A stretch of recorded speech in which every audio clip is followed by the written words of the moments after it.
ஸ்ரீரங்கம் பூலோக சொர்க்கம் Takshashila YouTube channel வாயிலாக இப்பொழுது நீங்கள் பார்த்து கொண்டிருப்பது கைசிக ஏகாதசி தினத்தன்று நம்பெருமாள் கைசிக பண் பாடிய நம்பாடுவானுக்கு மோட்சத்தை வழங்கிய தருணத்தை பார்த்து கொண்டிருக்கிறீர்கள்.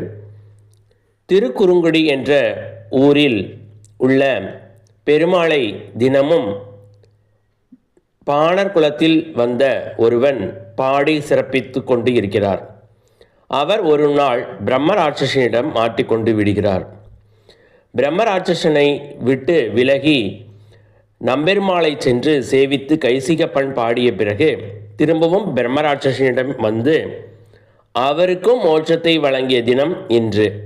அதாவது பக்தியின் உச்சத்தில் இருக்கும் ஒருவன் எந்த செயலையும் செய்ய முடியும் என்பதை இந்த கதை நமக்கு மெய்ப்பிக்க